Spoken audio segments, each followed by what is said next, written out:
အားလုံးပဲမင်္ဂလာပါဖီဗီရော် channel ကနေကြိုဆိုပါရစေဒီအပတ်မှာတော့ကရင်မျိုးသားခေါင်းဆောင်ကြီးစောဘဦးကြီးအကြောင်းကိုတင်ဆက်ပေးသွားမှာဖြစ်ပါတယ်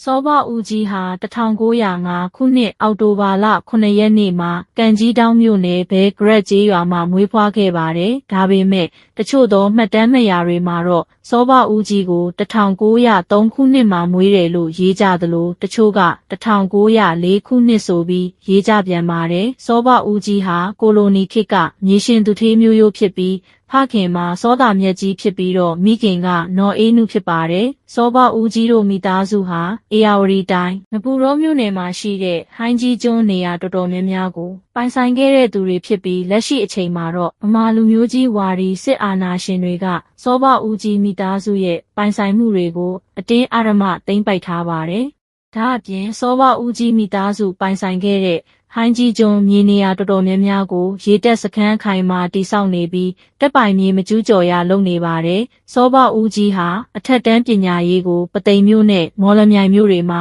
တက်ရောက်သင်ကြားခဲ့ပြီးအဆင့်မြင့်ပညာရေးကိုတော့အင်္ဂလန်နိုင်ငံမှာတွားရောက်လေ့လာစီးပူးခဲ့ပါတယ်။1922ခုနှစ်မှာစောဘဦးကြီးဟာအင်္ဂလန်နိုင်ငံမှာရှိတဲ့ကမ္ဘာထိပ်တန်းတက္ကသိုလ်ဖြစ်တဲ့ Cambridge တက္ကသိုလ်လက်အောက်ခံ Modeling College မှာကျောင်းဝင်ခွင့်ရရှိခဲ့ပြီး1928ခုနှစ်မှာတော့ဥပဒေဘွဲ့ရရှိခဲ့ပါတယ်။ဥပဒေဘွဲ့ရပြီးနောက်နာမည်ကြီးဥပဒေအသင်းအဖွဲ့ဖြစ်တဲ့မြစ်တယ်တင်ပယ်မှာဥပဒေပညာကိုဆက်လက်လေ့လာစီးပူးခဲ့ပြီး1929ခုနှစ်မှာတော့အင်္ဂလန်နိုင်ငံရဲ့အမြင့်ဆုံးဥပဒေပညာရှင် Barrister at Law ဖြစ်လာပါတယ်။ဒီဘွဲ့ဟာဗြိတိရှအင်ပါယာတစ်ခုလုံးမှာရှိတဲ့မည်သည့်နိုင်ငံမှာမဆိုရှေ့နေလိုက်ခွင့်ရှိပါတယ်။1929ခုနှစ်နောက်ပိုင်းမှာတော့စောဘဦးကြီးဟာမြန်မာပြည်ကိုပြန်လည်ရောက်ရှိလာပြီး1938ခုနှစ်မှာရှမ်းစော်ဘွားတဦးရဲ့နန်းတွင်လုပ်ကြံမှုအမှုကိုလိုက်ပေးရမှာအမှုနိုင်သွားပြီးစောဘဦးကြီးဟာရှေ့နေလောကမှာနာမည်ကြီးလာပါတယ်။1942ခုနှစ်ဂျပန်ခေတ်မှာတော့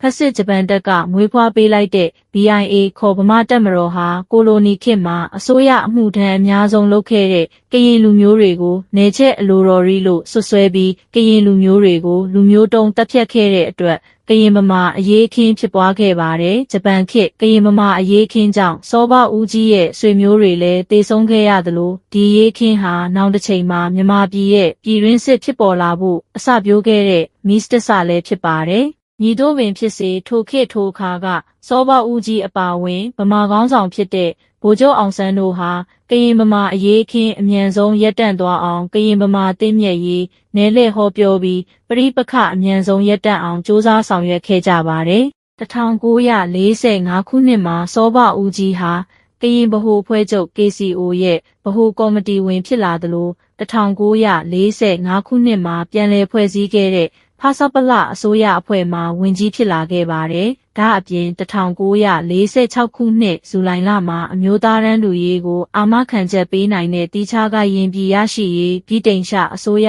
ထံတွားရောက်ရေးဆိုခဲ့တဲ့ကရင်ကိုယ်စားလှယ်အဖွဲ့ထဲမှာလည်းစောဘဦးကြီးပါဝင်ခဲ့ပါတယ်။1948ခုနှစ်မှာတော့ကိုပိုင်ပြန်ထမ်းခွင့်နဲ့အမျိုးသားရန်သူရေးကိုအာမခံချက်ပေးနိုင်တဲ့ကော်တူးလေခေါ်ကရင်ပြည်တိဆောက်ရေးအတွက်ကရင်လူထုရဲ့ကြွေးကြော်သံပုံမကျပြန့်လာပြီးကရင်မျိုးသားအသင်းအဖွဲ့တွေကိုစုစည်းကာ KNU ခေါ်ကရင်မျိုးသားအစည်းအရုံးကိုဖွဲ့စည်းလိုက်ကြပါတယ်။ကရင်တစ်မျိုးသားလုံးရဲ့နိုင်ငံရေးတောင်းဆိုချက်များကိုအကောင့်ထဲဖော်ပေးဖို့အတွက် KNU ကိုဖွဲ့စည်းလိုက်တာဖြစ်ပြီးကရင်လူထုရဲ့တောင်းဆိုချက်ကြောင့်စောဘဦးကြီးဟာဖဆပလဝင်ကြီးအဖွဲ့ကနေနှုတ်ထွက်ပြီးKNU ရဲ့ဥက္ကဋ္ဌဖြစ်လာပါတယ်။1948ခုနှစ်မှာတော့ဗြိတိရှအစိုးရဟာဗမာပြည်ကိုသာလွတ်လပ်ရေးပေးခဲ့ပြီးတီးခြားကရင်ပြည်ရေးကိုမျက်ကွယ်ပြုလိုက်တာကြောင့် KNU လည်းတီးခြားကရင်ပြည်သတ်မှတ်ပေးရေးအတွက်ဖဆပလအစိုးရကိုထပ်မံတောင်းဆိုခဲ့ပါတယ်။ထိုစဉ်ကဖဆပလဝင်ကြီးချုပ်ဦးနုဟာ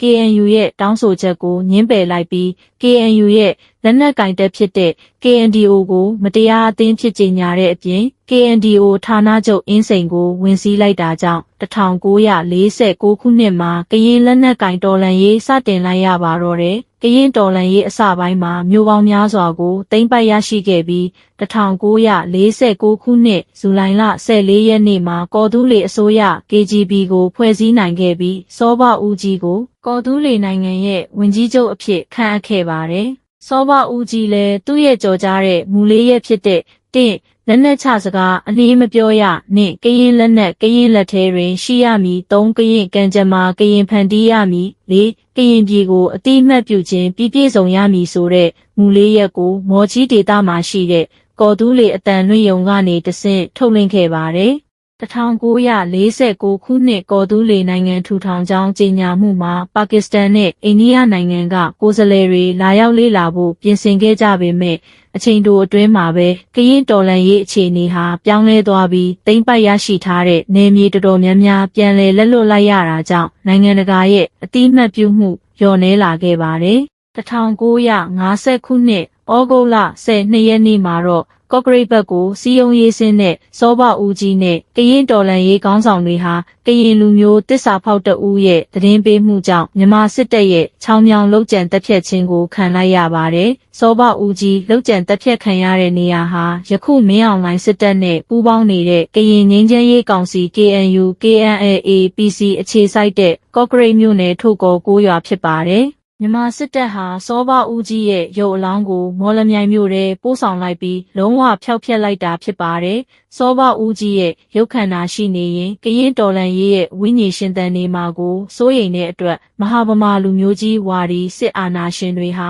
စောဘဦးကြီးရဲ့ရုပ်အလောင်းကိုတောင်ကြောက်ရွံ့ခဲ့ကြပါတယ်။ဒါအပြင်မြန်မာသတင်းစာတော်တော်များများကလည်းကော်တူးလေသမရာကြီးတိတ်ဆုံးပြီးဆိုတဲ့ခေါင်းစဉ်တဲ့သတင်းတွေကိုအကြီးအကျယ်ထုတ်ဝေခဲ့ပါတယ်။ခေတ်အဆက်ဆက်မဟာဗမာလူမျိုးကြီးဝါဒီစစ်အာဏာရှင်တွေဟာစောဘဦးကြီးရဲ့သမိုင်းကိုပုံဖျက်ခဲ့ကြပါတယ်။ကရင်တော်လှန်ရေးကိုတစ္ဆာဖောက်ခဲ့တဲ့ကရင်ငြိမ်းချမ်းရေးကောင်စီအဖွဲ့ကိုထုတ်ကော်ကိုနေရာမှာဌာနချုပ်ပေးထားတဲ့မြန်မာစစ်တပ်ရဲ့လုပ်ရက်ဟာလည်းကရင်တော်လှန်ရေးကိုပုံဖျက်ဖို့အတွက်သာဖြစ်ပါတယ်။စောဘဦးကြီးကိုချောင်းမြောင်းလှုပ်ကြံခဲ့တဲ့မြန်မာစစ်ဗိုလ်စိန်တွင်ဟာယာဒူးဩဇာအလင်းမြန်တက်လာပြီး1988ကာလမှာမြန်မာပြည်ရဲ့ယာယီသမရဖြစ်လာပါတယ်။ညီတို့ပင်ဖြစ်စေစောဘဦးကြီးကြဆုံးပြီးသူ့ရဲ့ရုပ်အလောင်းကိုအစအနရှာလို့မရအောင်ဖျောက်ဖျက်ခံလိုက်ရပေမဲ့စောဘဦးကြီးချမှတ်ထားတဲ့မူလေးရက်နဲ့အတူကရင်တစ်မျိုးသားလုံးလိုလားတောင့်တနေတဲ့တိကျလွတ်လပ်တဲ့ကရင်ပြည်ရရှိရေးရည်မှန်းချက်ကတော့ဆက်လက်ရှင်သန်နေအောင်မှာဖြစ်ပါတယ်။